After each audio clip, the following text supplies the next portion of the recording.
এই মুহূর্তে আমরা একটু যেতে চাই আমাদের আরেকটি স্টুডিওতে। সেখানে রয়েছেন আমাদের সহকর্মী জ্যাভলিন। তিনি আমাদেরকে জানাতে প্রস্তুত রয়েছেন আবহাওয়া এবং ৮টা ১৫ বেজে গেছে। কিছুক্ষণের মধ্যে মানুষ হয়তো অফিসের গামী যারা সাধারণ মানুষ রয়েছেন তারাও কিন্তু বাসা থেকে বের হবেন। তো আমরা জ্যাভলিনের কাছে যেতে চাই। জ্যাভলিন, ওয়েদারের আপডেটটা জানাবেন, পাশাপাশি আমাদের যে অফিসগামী মানুষ রয়েছেন তাদের জন্য ট্রাফিক আপডেটটাও জানিয়ে দেবেন। ধন্যবাদ তৌফিক। তৌহিদ, আমরা দেখছিলাম আর কি শীত কিন্তু যাই করছে, কিন্তু যাচ্ছে না। সকালবেলা কিছুটা ঠান্ডার অনুভূতি এখনও রয়েছে।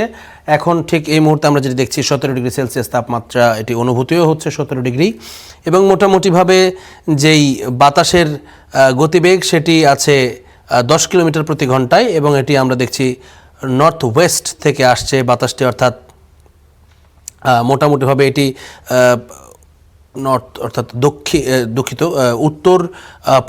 উত্তর পশ্চিম থেকে এই বাতাসের দমকা হাওয়াটি আসছে। মোটামুটিভাবে 18 কিলোমিটার প্রতি ঘন্টায় এটি মাঝে মাঝে দমকা হাওয়া দিচ্ছে, এবং আমরা যদি প্রতি ঘন্টার হিসেবে দেখি তাহলে মোটামুটিভাবে এখন থেকে 1 ঘন্টা পর থেকে এই যে শীতের যে হালকা অনুভূতি আছে এটি পুরোপুরি চলে যাবে, এবং মোটামুটি 11টার পর থেকে কিন্তু বেশ গরম অনুভূত হবে, কেননা সূর্য মোটামুটিভাবে তাপ ছড়াবে, এবং 26 ডিগ্রি থেকে 30 ডিগ্রি পর্যন্ত তাপমাত্রাটি উঠবে, এবং সর্বোচ্চ তাপমাত্রা থাকবে দুপুর 2টা থেকে বিকেল 4টা পর্যন্ত। এরপরে আবার ধীরে ধীরে সেটি নামতে শুরু করবে, এবং মোটামুটিভাবে সন্ধ্যা 7টার পর থেকে আবারও কিছুটা স্বস্তিদায়ক আবহাওয়া সেটি আসবে। আমরা যদি একটু ঢাকার বাতাসের মানটি দেখে নেই চট করে, আজকের যে তালিকা রয়েছে সেখানে কিন্তু ঢাকাকে আমরা দেখছি যে 3 নম্বরে ঢাকা আছে। মোটামুটিভাবে প্রথম 3, 4, 5-এর মধ্যেই ঢাকা সবসময় থাকে,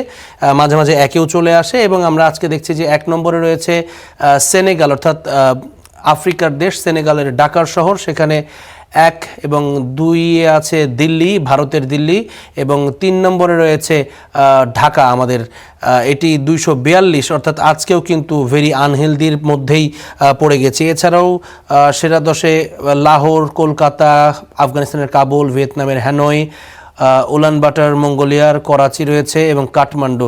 মোটামুটিভাবে সাউথ এশিয়ার বেশ কয়েকটি দেশে আমরা দেখলাম টপ 10-এর ভেতরে আছে। এরপরে আপনাদেরকে জানিয়ে রাখি আজকের যেই ট্রাফিক আপডেটটি সেটি যদি আপনাদেরকে চট করে জানিয়ে দিই। আজকে জানেন যে মন্ত্রিসভা এবং যেই নবনির্বাচিত সংসদ সদস্য যারা তাদের যে শপথ অনুষ্ঠান, এই কারণে কিন্তু ডিএমপি থেকে গতকালকে জানিয়ে দেওয়া হয়েছে যে সংসদ ভবনের আশপাশের এলাকার মোটামুটি সব সড়কই বন্ধ থাকবে শপথ চলাকালীন সময়, এবং তার প্রেক্ষিতে আমরা কিন্তু দেখছি যে ইতোমধ্যেই ঘড়ির কাঁটায় যখন 8:15 বাজে ইতোমধ্যেই অন্যান্য দিনের তুলনায় আজকে সড়কে যানজট কিন্তু তৈরি হয়ে গেছে, কেননা এই তেজগাঁ এলাকাতে আপনি দেখবেন যে একাধিক সড়ক যেহেতু বন্ধ রয়েছে। আমরা দেখতে পাচ্ছি এখানে তেজগাঁর এটি তেজগাঁ থেকে ফার্মগেট হয়ে যেই সড়কটি রয়েছে মানিক মে এভিনিউয়ের, এইখানে আমরা কিন্তু দেখছি যে রাস্তাটি বন্ধ রয়েছে 2 পাশ থেকেই, এবং সেটি গুগল ম্যাপস যেটি সেখানেও কিন্তু এটি সমন্বয় করা হয়েছে, তাদের পক্ষ থেকে এই ব্লকেটটি দিয়ে দেওয়া হয়েছে। এছাড়াও গুরুত্বপূর্ণ সড়ক যেখানে বাস যান চলাচল বন্ধ থাকবে সেখানেও কিন্তু মার্কিংগুলো করে দেওয়া হয়েছে।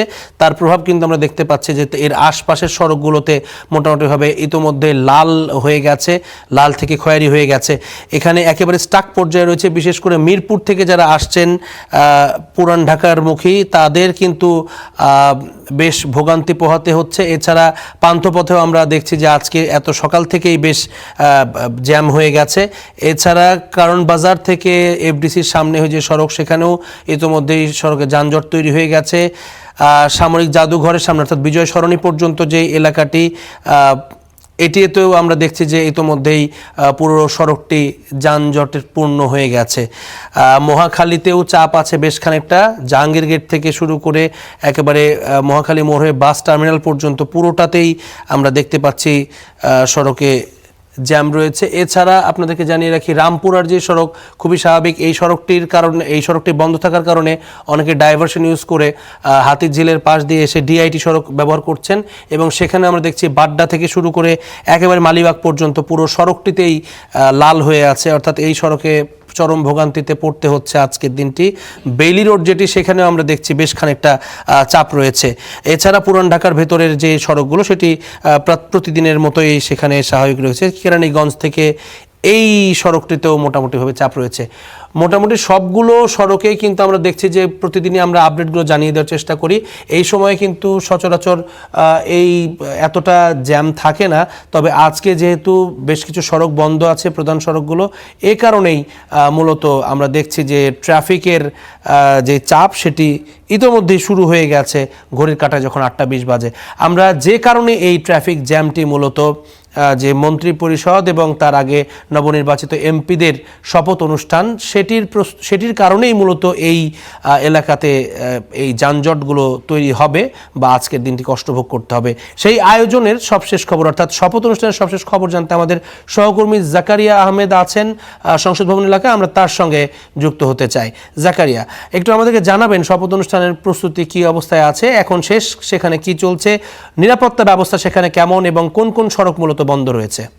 আমরা এই সংসদ সচিবালয়ের যে ঢোকার প্রবেশ মুখ সেখানে দাঁড়িয়ে আছি এবং আজকে এই এলাকায় যেটি বলা যায় যে একেবারে নিচ্ছিদ্র নিরাপত্তার যে বলয় কিংবা চাদরে ঢেকে দেয়া সেরকমটাই আমাদের কাছে মনে হয়েছে। কারণ দীর্ঘ প্রতীক্ষার একটি বাংলাদেশ বিনির্মাণের যে যাত্রা শুরু হয়েছিল 2024-এর জুলাই আন্দোলনের মধ্য দিয়ে তার পূর্ণতা পেতে যাচ্ছে আজ। অর্থাৎ একটি নির্বাচন হয়েছে, শান্তিপূর্ণ নির্বাচনের মধ্য দিয়ে যারা সংসদ সদস্য নির্বাচিত হয়েছেন আজকে তারা আনুষ্ঠানিকভাবে তাদের শপথ পাঠ করার মধ্য দিয়ে রাষ্ট্রের দায়িত্ব নিতে যাচ্ছেন।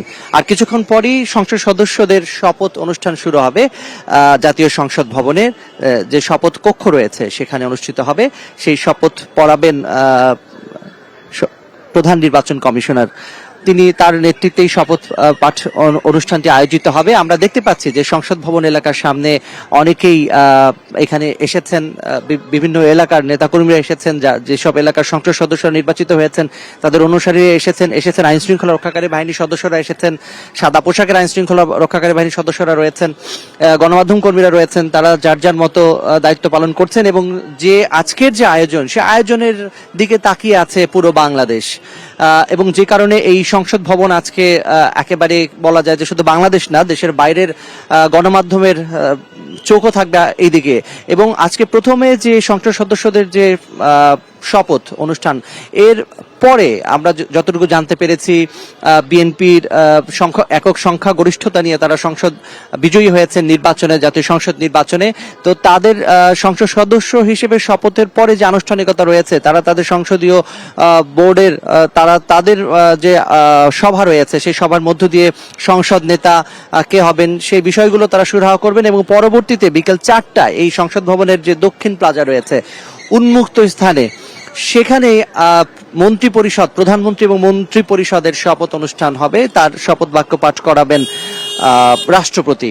তো এই যে আনুষ্ঠানিকতাগুলো রয়েছে এর মধ্য দিয়ে বাংলাদেশ তার যে নতুন পথ চলা শুরু করেছে তার সেই যারা তা বাংলাদেশকে পরিচালনা করবেন সেই সরকার আজকে গঠন করা হচ্ছে। সেই সরকারের মন্ত্রী পরিষদে কারা থাকবেন সেগুলো নিয়ে অনেক আলোচনা রয়েছে।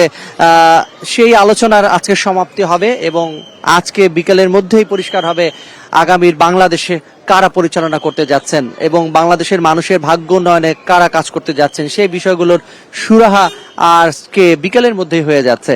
এবং আমরা যতটুকু জানতে পেরেছি প্রায় 1000-এর উপরে অতিথিকে নিমন্ত্রণ জানানো হয়েছে দেশের বাইরের এই সংসদ ভবনের যে আনুষ্ঠানিকতা রয়েছে, বিশেষ করে মন্ত্রী পরিষদের যে শপথ অনুষ্ঠান সেই অনুষ্ঠানে যোগদান করার জন্য দেশের বাইরে প্রায় 1200 অতিথিকে আমন্ত্রণ জানানো হয়েছে। এবং আমরা সংসদ ভবনের এই সামনের এলাকাতে রয়েছি। আমাদের এই শপথ অনুষ্ঠানের আয়োজনের যে সূচি রয়েছে সেটি অনুযায়ী যে আনুষ্ঠানিকতা রয়েছে সেই আনুষ্ঠানিকতা নিশ্চয়ই আমরা আমাদের দর্শকদেরকে পরবর্তীতে দেখাতে পারবো। আপাতত জ্যাভলিনের কাছে। ধন্যবাদ জাকারিয়া।